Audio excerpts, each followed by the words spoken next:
Hello, I'm Evan Brand. Welcome to my outdoor functional medicine studio. Today we're talking about my 12 top ways to reduce anxiety.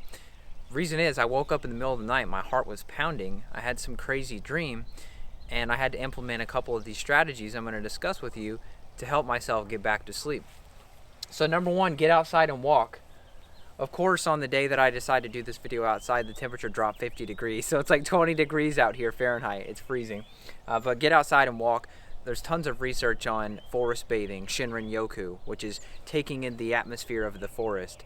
Immersion in nature, whether you've got the beach, whether you've got the forest, whether you've got the mountains, all of it is helpful. Uh-oh, I'm losing my board already. This outdoor situation might not work, huh? All right, let's keep going.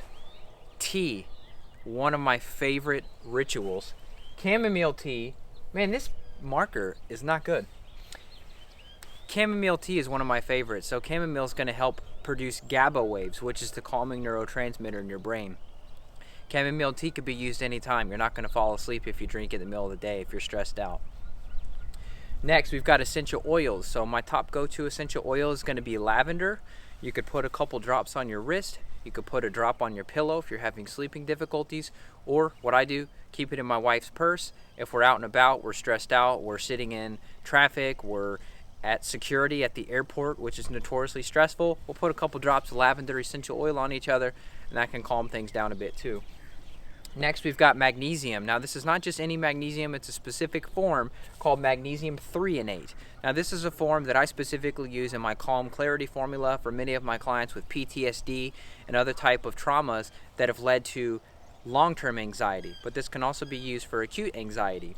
Now, what the threonate does is it crosses the blood-brain barrier, which your typical magnesium citrates, magnesium glycinates, those are not going to do that. So you've got to have the threonate. Now, it's more expensive, but it's higher quality, so you get what you pay for. Next, we've got journaling. So this is also when I woke up in the middle of the night, I had these ideas, and I couldn't go back to sleep because they were such good ideas. So journaling is incredible. Use a little nightlight. What I do is I take my cell phone, which is on airplane mode in the evening, I put my finger over the flashlight on the cell phone, and so it makes it just like a nice red flashlight. That way I'm not suppressing my melatonin levels and preventing myself from going back to sleep. Next, we've got float tanks. I'm a huge proponent. You know, I've done many podcasts on float tanks. It's a giant bathtub. It's got about 1,000 pounds of Epsom salt. There's water inside of it that is about the same temperature as your skin. You have zero gravity and you feel nothing. You're in a completely dark environment. There's a great blue heron flying in. I wish you could see it. He only comes in on the coldest days. It's so amazing. That's why I love doing videos outside. But float tanks, yes, they can be very helpful. If you look into PubMed, if you're a research geek, look up rest therapy, RESD, that's what they call it, and there's significant reductions in normalization of cortisol, your stress hormone, via the use of float tanks. Next, we've got meditation/massage. Either or both are great, pretty straightforward. Epsom salt baths. This is another good one that's so simple. Put a cup of Epsom salt in, get a warm bath going, you're going to feel significantly better, and you can have, you know, a mixture. How about mix it with some essential oils? How about take your Epsom salt bath while sipping chamomile tea, while putting lavender essential oil in there, while journaling in the bathtub? And now you're not really floating, but sure. And then maybe you're massaging your feet in the bathtub. I mean, see, you can have what a guy I like, James Altucher, he calls it idea sex. Blend them all together. Next, we've got music therapy and dancing. We all know music is great, but sometimes we sit in silence too often, and that can be a bad thing. So classical music, reggae music, those are my two favorites. HRV and coherence training. So heart rate variability, the spacing in between your heartbeats, determines the health of your nervous system, whether you're in a sympathetic, fight or flight, or a parasympathetic rest and digest mode of your nervous system. Now, HRV training and the Heart Math Institute, they've done some work into what's called the quick coherence method.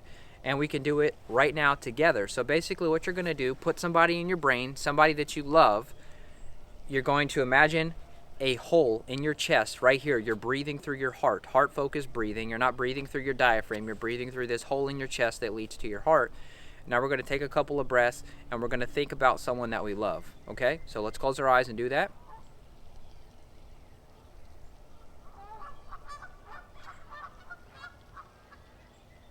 So I basically do 4 seconds in, 4 seconds hold, 4 seconds out. So about a 12-second full breath.